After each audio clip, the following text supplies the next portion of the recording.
लोकसभा चुनाव की वोटिंग के बाद एग्जिट पोल भी सामने आ गए हैं। सभी पोल्स में बीजेपी को पूर्ण बहुमत की सरकार बनाने का अनुमान जताया है, जबकि कुछ सर्वे में एनडीए का आंकड़ा 400 सीटों के पार भी दिखाया गया है।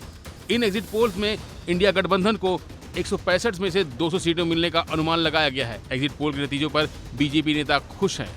बीजेपी नेता का कहना है कि पीएम मोदी को तीसरी बार जनता ने आशीर्वाद दिया है, तो वहीं इंडिया गठबंधन की तरफ से इन एग्जिट पोल पर सवाल उठाए गए हैं।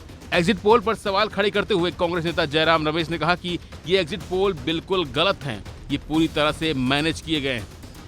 क्योंकि जिस व्यक्ति का 4 जून को जाना अभी तय हो गया है, उन्होंने ही ये सब साजिश रचाई है, ये एग्जिट पोल मैनेज किया है। और ये जो आंकड़े हैं और जो वास्तविक परिणाम आने वाले हैं 4 तारीख को, ये जमीन आसमान का फर्क होगा। ये सब एक मनोवैज्ञानिक खेल है हमारा हौसला कमजोर करने के लिए। पर इंडिया जनबंधन को मैं कहता हूं, विश्वास के साथ कह सकता हूं। और कल सारी पार्टियों की बैठक भी हुई और वहां आंकड़े पर विश्लेषण हुआ। 295 सीटों के कम इंडिया जनबंधन को आना बिल्कुल असंभव है। जयराम रमेश के एग्जिट पोल पर सवाल खड़े करते ही बीजेपी नेताओं की तुरंत प्रतिक्रिया सामने आने लगी। बीजेपी नेता रविशंकर प्रसाद ने जयराम रमेश के बयान पर पलटवार करते हुए कहा कि लोग दिन में सपने देखते हैं, उस पर कोई पाबंदी नहीं है। ये जमीन पर काम करें, जनता का विश्वास जीतें और मोदी जी की आलोचना करना बंद करें, तो ही कुछ हो सकेगा। साथ ही उन्होंने कहा कि मोदी जी तीसरी बार प्रधानमंत्री बनने जा रहे हैं, ये तो तय हो गया है। लोग दिन में सपने देखते हैं, उस पर कोई पाबंदी नहीं है।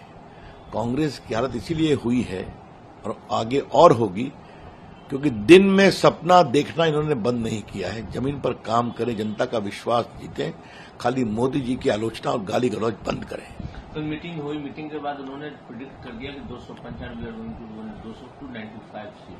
अच्छा है, फिर कह रहा दिन में सपने देखने दीजिए ना। एक बात आपने देखी, सारे एग्जिट पोल एक ही जगह है।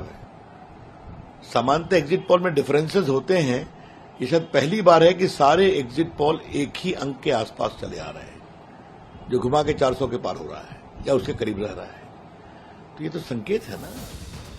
वहीं दूसरी तरफ एग्जिट पोल पर मध्य प्रदेश सरकार के कैबिनेट मंत्री कैलाश विजयवर्गीय ने कहा कि 4 जून को पता चल जाएगा कि एग्जिट पोल जनता के बीच से आए हैं या फिर बीजेपी दफ्तर से आए हैं, क्योंकि हार स्वीकार करना बहुत मुश्किल होती है और हार के बाद संभल कर बात करना उससे ज्यादा मुश्किल होता है।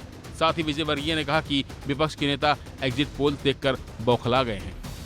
देखिए 4 तारीख को पता लग जाएगा कि एग्जिट पोल जनता के बीच में से आए हैं, बीजेपी के दफ्तर से आए हैं, क्योंकि हार स्वीकार करना बहुत मुश्किल होता है और हार के बाद संभल के बात करना है बहुत मुश्किल होता है।